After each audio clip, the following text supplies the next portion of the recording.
Senju Hashirama, chef du clan Senju de la forêt et fondateur du village de Konoha, l'un des persos les plus importants du manga et surtout l'un des plus puissants. Du coup, une question se pose. Quelles sont les circonstances de la mort d'Hashirama? Avant de discuter du sujet de sa mort, on va tout d'abord s'intéresser à l'époque où il vivait. Cette vidéo sera donc un cours d'histoire sur la première génération de Kage. Tout d'abord, je vais apporter quelques précisions. Quand je vais annoncer une date dans cette vidéo, ce sera toujours en fonction du dernier jour de la 4ème grande guerre ninja, le jour où Naruto fête ses 17 ans. Petit exemple simple, si vous avez bien compris ce que je viens de dire, Naruto il est donc né en quelle année? En moins 17. Donc autre précision aussi, quand je vais annoncer une date, ce sera toujours approximatif, ce sera toujours plus ou moins quelques mois. Par exemple, si je dis tel événement s'est passé en moins 20, ce sera en moins 20, plus ou moins quelques mois, vous avez compris. Bref, on peut enfin commencer. Comme mentionné par Obito, il y a plus de 80 ans, donc dans les années moins 80, c'était l'époque Sengoku, l'époque des pays en guerre. À cette époque-là, la carte du monde ninja était très différente de celle de l'époque de Naruto. Déjà, il n'y avait pas de village, et les ninjas étaient regroupés par clans. Le monde était découpé en plusieurs petits pays. Chaque pays recrutait des clans pour protéger et étendre leur territoire. Les plus puissants clans à l'époque, c'était le clan Senju de la forêt, ainsi que le clan Uchiha. A chaque fois qu'un pays embauchait les clans Senju, le pays adverse faisait automatiquement appel au clan Uchiha. Les deux clans se sont donc livrés plusieurs batailles durant cette époque. Néanmoins, deux ninjas ont bouleversé ces terres, Uchiha Madara et Senju Hashirama. Déjà enfants, ayant perdu plusieurs de leurs petits frères, ils rêvaient tous les deux de construire un village où les enfants n'auront plus à se battre et où plusieurs clans pouvaient se regrouper pour arrêter les conflits. À la fin de l'époque Sengoku, donc en moins 67, tous deux devenus chefs de leurs clans respectifs, Hashirama et Madara conclurent une alliance. Les deux clans les plus puissants étaient alors alliés. Aucun pays ne pouvait alors embaucher d'autres clans pour leur faire face, les conflits ont donc commencé à disparaître. Madara et Hashirama vont alors pouvoir réaliser leur rêve de gosse et fonder leur village, qui sera allié avec le pays du feu pour établir un système où le pays et le village seraient positionnés sur un même pied d'égalité. Madara va alors baptiser le village Konoha, le village caché des feuilles. Le pays du feu exigeait alors quelqu'un pour représenter le village et protéger le pays du feu. Ce représentant sera nommé Hokage, l'ombre du feu. Juste avant une conférence avec le daimyo du pays du feu pour élire le Hokage, Hashirama, qui voulait élire Madara, discutera avec son petit frère. Pour Tobirama, le vote se fera par démocratie selon l'opinion générale du pays du feu et du village, et que de toute façon Madara n'avait aucune chance de gagner. Tout le monde savait que c'était Hashirama qui avait construit le village avec son Mokuton, même le clan Uchiha en était conscient. Tobirama avancera également qu'il faut se méfier du clan, notamment leur Sharingan là, qui évolue en fonction de leur haine. Pour lui, c'était trop dangereux d'élire un Uchiha. Madara ayant entendu toute la conversation, a commencé lui aussi à se méfier du clan Senju. C'est ainsi que Hashirama fut nommé premier Hokage. Comme je l'ai dit tout à l'heure, c'était en l'année moins 67, et c'est en cette année que commença l'ère des premiers Kage. Partout dans le monde, les différents clans avaient eux aussi formé des villages, notamment dans les 4 autres grands pays où vont se former les villages suivants, Kiri, Suna, Iwa et Kumo. Il y avait aussi d'autres villages formés, mais qui ne faisaient pas partie des 5 grands pays, comme le village d'Ame, où vivait Hanzo de la Salamande, ou le village de Taki, où vivait Kakuzu. Combien de temps a duré la période des premiers Kage? On ne sait pas vraiment, mais j'estime la mort de Hashirama à l'année moins 53. J'expliquerai plus tard pourquoi j'ai choisi moins 53. Qu'est-ce qui s'est passé pendant tout ce temps? C'est simple, il fallait d'abord établir un équilibre entre les différentes nations, notamment en capturant les Biju. Très tôt, bien avant que Madara ne quitte les villages et part capturer Kyuubi, Kumo avait tenté de le capturer. Parmi les ninjas de Kumo qui sont partis traquer le renard 9 queues, il y avait les frères d'or et d'argent, Kinkaku et Ginkaku. Quand Ama les a avalés, ils ont passé 2 semaines à l'intérieur et se sont nourris de ses entrailles. Et quand ils sont sortis, ils possédaient le chakra de Kyuubi. En moins 66, il y a une embrouille entre Madara et Mu, accompagné de son disciple Onoki, qui avait à l'époque 13 ans. Quel était le motif de l'embrouille? On ne sait pas vraiment, parce que c'était très court dans le manga, à peine 2 cases. En tout cas, Madara a mentionné qu'il n'y a pas d'alliance et que Iwa devait se soumettre à Konoha. Il leur a dit de ne plus jamais prononcer le nom d'Hashirama en face de lui. Donc on peut estimer qu'il y a eu une tentative d'alliance entre Konoha et Iwa proposée par Hashirama. Hashirama voulait sûrement leur distribuer un biju, mais Madara a refusé. Qu'est-ce qui me fait dire ça? C'est simple. Juste avant le fight Taka vs Killer Bee, Obito propose à Taka de coopérer avec l'Akatsuki en leur promettant de partager avec eux les bijoux. Et Sasuke demande plus de précision. Tobi lui donne la définition de ce qu'est un bijou et l'informe qu'autrefois, Hashirama avait capturé quelques bijoux et à chaque fois qu'il y avait une guerre dans le monde ninja, Hashirama les distribuait aux différents pays, en commençant par les 5 grands pays, pour maintenir l'équilibre des puissances et pour établir des alliances. À chaque nouvelle guerre ninja, il les éparpillait à travers le monde, à commencer par les 5 grandes nations, pour équilibrer les forces. Il s'en servait pour conclure des traités et bâtir des accords. Donc on peut presque affirmer que l'embrouille entre Madara et Iwa, c'est Madara qui avait refusé l'alliance et il a traumatisé Onoki pendant pratiquement toute sa vie. C'était, je le rappelle, en moins 66. Pendant ce temps, à Konoha, les Uchiha étaient de plus en plus éloignés du pouvoir. Madara, qui voulait obtenir un haut poste pour pouvoir protéger son clan, s'est vu trahir par ses confrères. Ça l'accusait d'avoir volé les yeux de son frère et de vouloir raviver la flamme entre les Senju et les Uchiwa, alors que tout ce qu'il voulait c'était protéger son clan. Réalisant que le village qu'il avait tant rêvé ne marchait pas autant qu'il le voulait, et que la coopération entre les Senju n'était juste qu'un conflit silencieux, Madara se donnera à une autre voie. Il convoqua Hashirama dans la salle secrète des Uchiwa. Il lui lira le texte qu'il a déchiffré de la stèle. On peut interpréter ce texte de deux manières différentes. La première étant qu'à partir de deux pouvoirs qui se réunissent et qui coopèrent, pouvait naître le véritable bonheur. Comme ça n'a pas marché entre les Uchiwa et les Senju, Madara va donner une autre interprétation à ce texte. Celui qui obtient le pouvoir des Senju et des Uchiwa va alors parvenir au véritable bonheur. C'est ainsi qu'en moins 66, Madara va quitter le village et faire de Kyuubi son animal de compagnie. Bien décidé à en découdre avec Konoha, il va s'attaquer au village à plusieurs reprises. Lors de son combat final contre Hashirama, où la violence du combat sera telle qu'ils vont créer une vallée qui sera nommée la vallée de la faim. Mais là, j'aimerais vous amener vers un petit détail de ce combat. Personne n'a vu, enfin en tout cas j'ai vu personne en parler.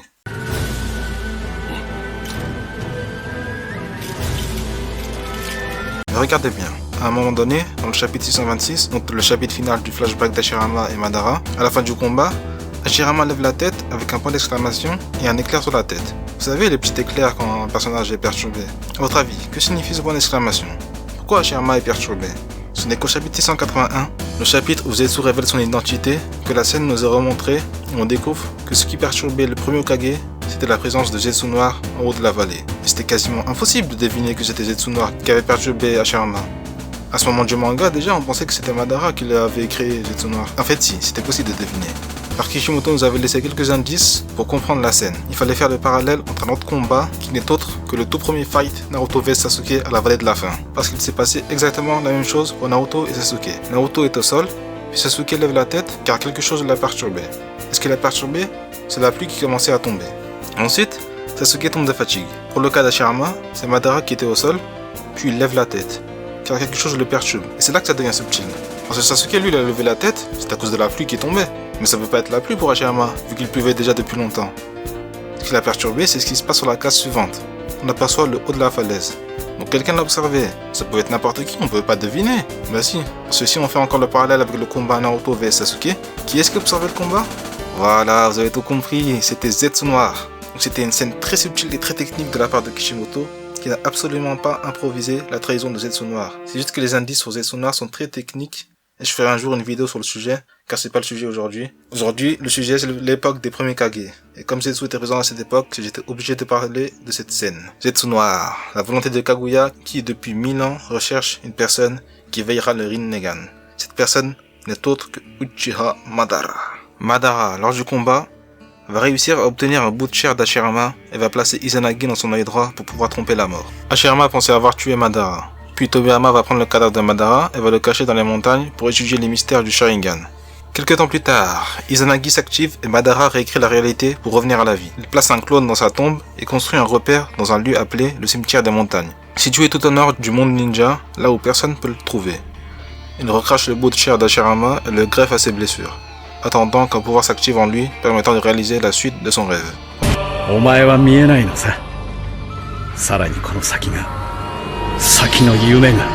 Pendant ce temps-là, Madara a sûrement voyagé à travers le monde. Bah oui, le gars était tout seul. Il n'y avait pas encore la statue, vu qu'il fallait le Rinnegan pour l'invoquer.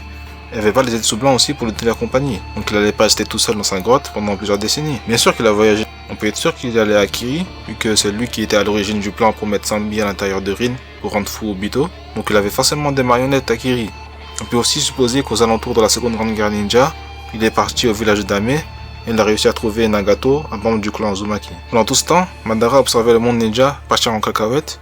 Il préparait ses bails afin de réaliser son rêve pour l'avenir. Retournons près d'Hashirama. Après son combat final, sa femme Mito du clan Uzumaki, celle qui oublie en elle et devient Jinchuriki. Comme je l'ai dit tout à l'heure, le mandat d'Hashirama, il s'est déroulé des mini-guerres ou conflits qui étaient stoppés par Hashirama grâce à sa redistribution des bijoux. On peut se dire par exemple que lorsque Kakuzu a rencontré Hashirama, Hashirama a sûrement offert Shichibi au village de Taki en guise d'alliance pour stopper le conflit. Parmi les moments où Hashirama a stoppé des conflits, il y a notamment le tout premier conseil des 5 Kage. Tous les premiers Kage se sont réunis accompagnés de leur futur Nidaime. Sauf pour Kiri où c'était le Sandaime qui était l'escorte. Comme l'a dit Onoki, ce conseil a servi à stopper des petits conflits. Lors de cette réunion, Hashirama avait capturé au minimum 4 bijoux vu qu'il devait les partager avec chacun des 4 du village. En plus, il voulait les donner gratuitement.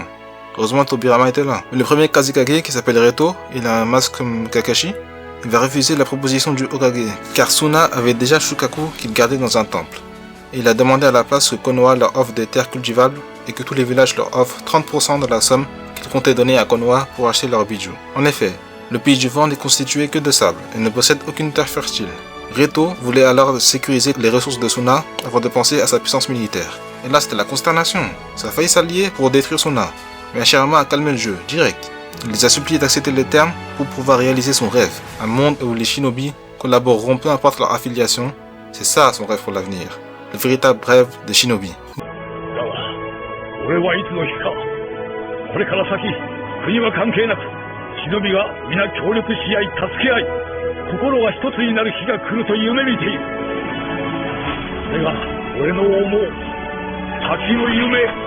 Bon maintenant, vu qu'on a beaucoup parlé de Konoha, on va aussi parler des autres Kage et ce qu'ils ont apporté à leur village. Tout d'abord le village de Kumo, le village caché des nuages. Situé dans le pays de la foudre, puis couvert de montagnes qui s'appellent comme ça à cause du bruit de l'orage qui retentit dans toute la région, le village de Kumo a été fondé après l'union de plusieurs clans et est dirigé par le Raikage, l'ombre de la foudre. Parmi ces clans, on a le clan Yutsuki qui ont prêté allégeance au premier Raikage et se sont vus attribuer Unraikyo, le col d'Unrai si vous voulez.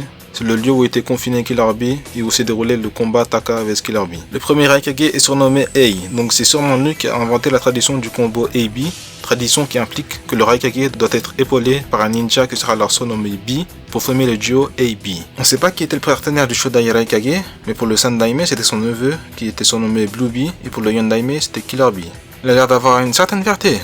On a pu le voir lors du conseil, il a conseillé au Hokage de relever la tête. Son village possède les trésors du Rikudo, qui sont entre les mains des frères d'or et d'argent. Le pays de la foudre possédait bien avant la fondation de Kumo l'île Tortue, que Kumo va utiliser pour entraîner leur Jinchuriki. Du côté de Kiri, comme son nom l'indique, le village est entièrement couvert de brume. Il est situé dans le pays de l'eau, un archipel d'îles. Chaque petite île possède sa propre culture, et c'est sur l'île principale que se trouve Kiri, située dans une région montagneuse. Dirigé par le premier Uzukage qui s'appelle Byakuren, le village est né de l'union de plusieurs clans. Parmi ces clans, il y a le clan Hozugi qui compte parmi ses membres Nidaime Mizukage ainsi que Sugetsu et son frère. Le plus vieux du village est nommé Doyen et il participe à la politique du village en collaboration avec le Mizukage qui, peu importe son âge, doit être le plus puissant du village. Dans le 4e databook, on peut lire que le premier Mizukage était très strict et c'est son tempérament strict qui est la cause qui a fait que les autres villages ont stoppé les relations avec Kiri. Et ça se voit que le gars il a soif de sang. C'est le premier à avoir proposé de s'allier pour détruire Suna. D'ailleurs, on peut supposer qu'il maniait une des épées de Kiri, les 7 épées qui sont transmises de génération en génération. Qu'est-ce qui me fait dire ça? Parce qu'en fait, il a des dents pointues. Comme tous les épées de Kiri, ils ont tous les dents pointues, donc on peut supposer qu'il possédait sûrement une épée de Kiri. En tout cas, il est décrit comme un soldat de légende, et croyez-moi, c'est un espoir qu'il a fait. Si vous regardez la carte du monde, le pays de l'eau, il est minuscule par rapport aux autres grands pays. Donc félicitations au premier Mizukage pour avoir positionné son village parmi les 5 grandes puissances. Par contre, il a dû faire couler beaucoup de sang. Comme l'a dit Haku, le pays de l'eau fut marqué par des guerres civiles sans répit. Les utilisateurs de Kikei Genkai étaient utilisés pour combattre en première ligne. Et à la fin des guerres, ils étaient chassés et assassinés car ils étaient synonymes de catastrophe. Le roman Kakashi Hiden nous révèle des informations supplémentaires sur Kiri. On y apprend que le village est divisé en 3 classes sociales.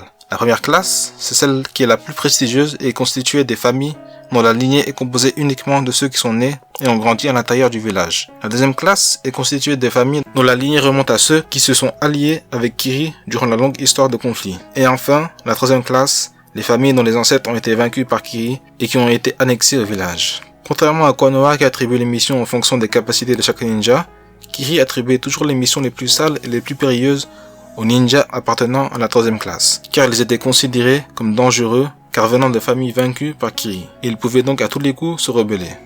D'ailleurs, seuls les villageois appartenant à la troisième classe participaient à l'examen final de sélection pour devenir ninja, celui où il fallait tuer ses camarades, examen qui a valu à Kiri le nom de village de la brume sanglante. On ne sait pas vraiment quel Mizukage a inventé cet examen, parce qu'il y en a beaucoup qui pensent que c'est Obito Yagura, mais pas du tout.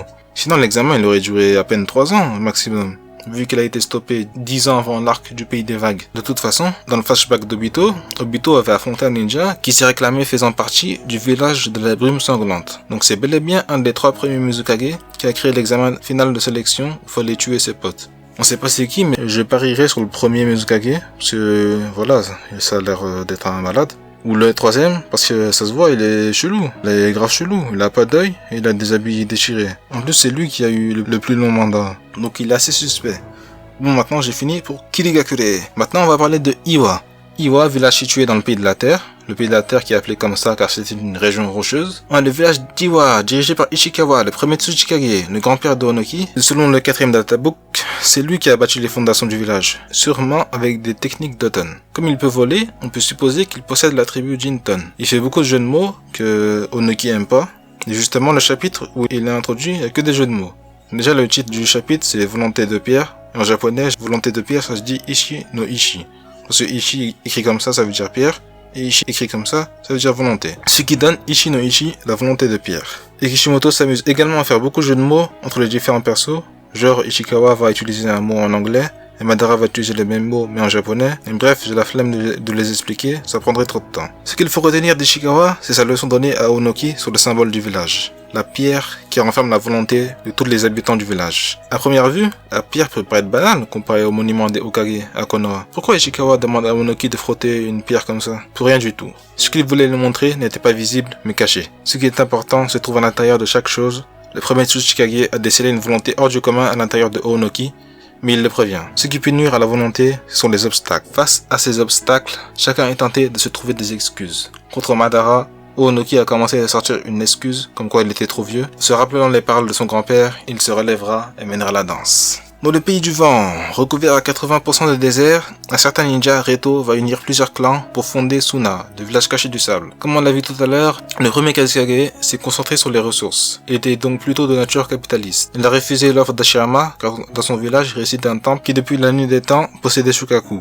Dans l'arc de l'examen Chunin, Gaara faisait déjà référence à ce temple. Il nous avait informé qu'Asuna, ça racontait que selon la légende, l'incarnation du sable qui a été scellée en lui était nommé Shukaku et que c'était l'esprit vengeur d'un moine qui était enfermé dans une théière. Bien évidemment, cette légende était fausse, car les bijoux sont les créations de l'ermite Rikudo. On a bel et bien vu le moine dont font référence Gaara et le premier Kazekage. Un moine Jinchuriki qui était enfermé dans une cellule où il y avait une théière derrière lui. Tout le monde l'appelait Shukaku et tout le monde avait oublié son nom, mais en réalité il se nomme Bunpoku. Et ses paroles ont marqué à vie Shukaku. Du côté du village d'Ame, on ne sait pas qui était le chef du village à l'époque, mais à l'époque, il y avait une salamandre noire venimeuse qui résidait au village. Après la mort de la salamandre, sa poche de venin a été plus tard implantée dans le corps d'un enfant, Hanzo. Depuis ce jour, Hanzo est devenu un homme venimeux et était devenu résistant au poison. Il pouvait tuer quelqu'un juste en expirant de la bouche. Du coup, il portait un masque sur le visage.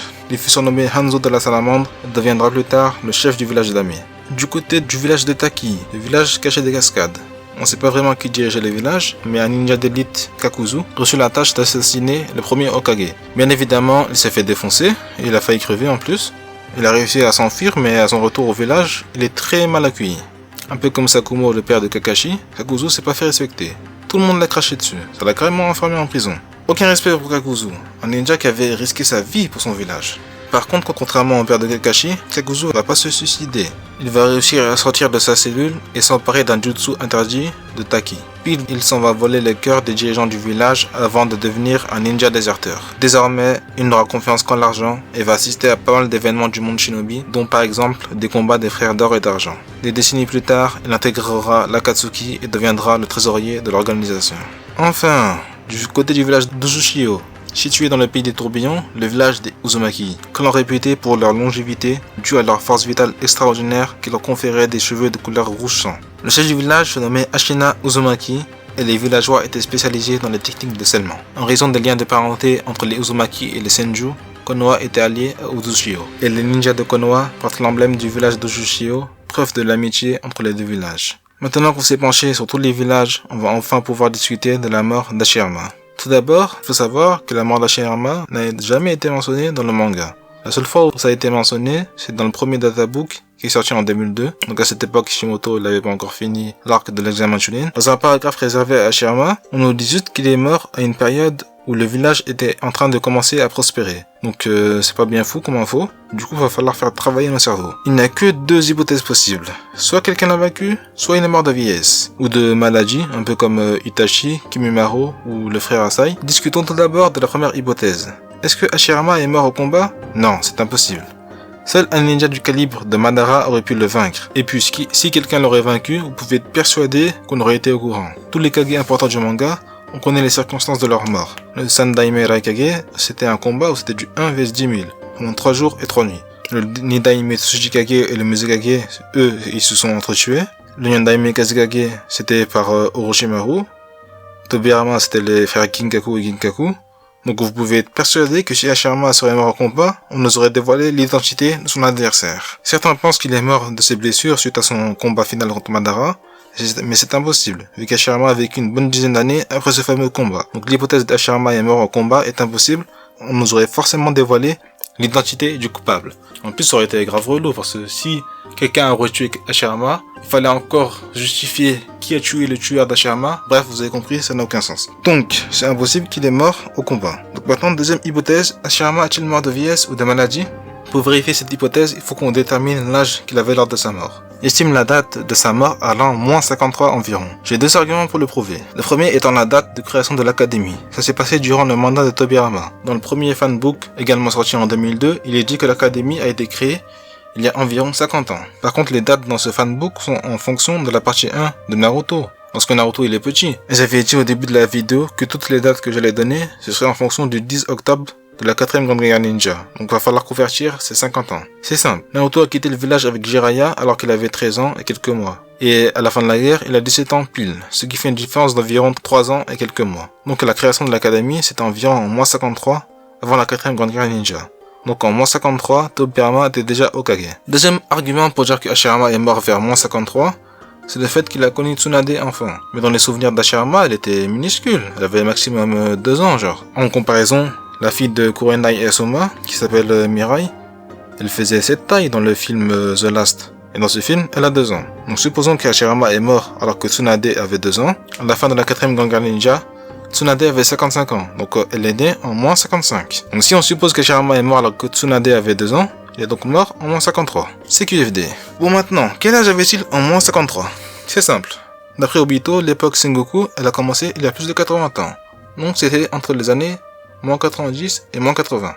Mais à ce moment-là, Hashirama et Madara, ils étaient adolescents, genre ils avaient une dizaine d'années. Ça veut dire qu'ils sont nés une décennie avant, c'est-à-dire entre les années -100 et -90. Si Hashirama est mort en -53, donc entre les années -60 et -50, ça veut dire qu'il avait la quarantaine lorsqu'il est mort. Et c'est pas choquant d'avoir la quarantaine et d'avoir des petits-enfants. Il suffit d'aller en Afrique pour le comprendre. Surtout qu'à l'époque Sengoku, l'espérance de vie était en moyenne de 30 ans. Donc bien sûr que la génération d'Hashirama devait se marier archi tôt, s'il voulait avoir une descendance. Hashirama et Mito étaient bien évidemment mariés longtemps avant la fondation du village. En plus, par exemple, si on prend l'exemple de Naruto, qui a 33 ans dans Boruto, son fils il a 12 ans. Bah, si Boruto il a un enfant à 19 ans, ça veut dire que Naruto il aura 40 ans lors de la naissance de son petit-fils. Donc c'est pas choquant d'être grand-père à la quarantaine. Donc revenons à nos moutons. Comment Hashirama est mort alors qu'il avait que la quarantaine? En plus on a dit qu'il est pas mort par combat. Donc il serait mort juste à la quarantaine? C'est simple. Il suffit de lire le combat Madara vs les 5 Kage. À plusieurs moments dans le combat, Madara fait l'éloge d'Hashirama et nous informe qu'il était l'ultime shinobi. Tous ses jutsu étaient hors du commun, ses jutsu médicaux ne faisaient pas exception. Il possédait un jutsu qui lui permettait de soigner ses blessures sans composer de sauts avec les mains. Et j'insiste sur le fait que c'est un jutsu, parce qu'il y en a qui croient que les cellules d'Hashirama c'est des cellules magiques. Non. Il utilise un jutsu, donc ça consomme du chakra, c'est pas magique. Et Madara indique que le jutsu de régénération de Tsunade est identique à celui d'Hashirama. À un moment du combat, Tsunade voulait prendre par surprise Madara en utilisant sa technique. Et Madara lui dit « Mais t'es folle, tu veux me vaincre avec mon propre jutsu ?» Donc Madara confirme une bonne fois pour toutes que le jutsu d'Hashirama c'est le même que Tsunade. C'est juste le nom de la technique qui est différente. Un peu comme le Chidori Raikiri, c'est la même chose, mais c'est pas le même nom.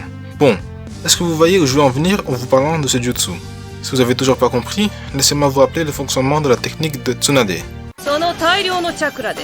各種タンパク質を刺激し細胞分裂の回数を急速に早めて細胞を再構築そして全ての器官組織を再生できる La technique comporte un énorme contre-coup, car elle réduit l'espérance de vie étant donné que le nombre de fois où les cellules peuvent se diviser au cours d'une vie est limité dès la naissance. Donc plus la technique est utilisée, plus ton espérance de vie est diminuée. Donc voilà, vous avez enfin la raison de la mort d'Hashirama.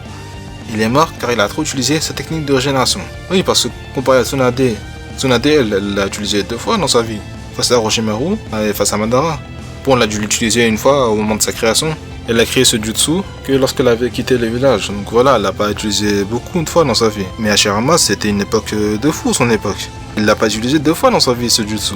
Lui, c'était tous les jours, pendant des années, que des guerres, que des guerres. Entre l'époque Sengoku, qui a commencé il y a plus de 80 ans, et la fondation du village qui s'est fait en moins 67, c'est écoulé au minimum une quinzaine d'années environ. Donc imaginez tous les jours, vous affrontez Madara pendant 15 ans, bien sûr que tu vas recevoir des blessures. En plus, à l'époque, ça rigolait zéro. Vous avez tous des armes de fou.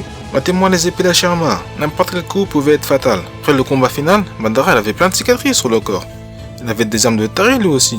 Il se baladait carrément avec une faux. Même Obito, il s'est pissé dessus la première fois qu'il l'a vu. Donc voilà, à un moment donné, Hashirama, il est arrivé à un stade où les cellules de son corps ne pouvaient plus se diviser, puis il est mort en laissant le flambeau à son frère Tobirama. Voici la seule et unique explication de sa mort, il n'y en a pas d'autre. Donc voilà, désormais vous savez absolument tout sur l'époque des premiers Kage. Je vais continuer à faire des vidéos de ce format, c'est-à-dire des vidéos qui vont traiter des événements de l'histoire du manga Naruto. Donc pour la prochaine vidéo de ce format, je vous laisse choisir dans les commentaires entre l'époque des Nini Daime ou alors l'époque du Rikudo Sennin. Sur ce, d'ici la prochaine vidéo, portez-vous bien et n'oubliez pas, non en fait j'ai rien à dire, donc ciao.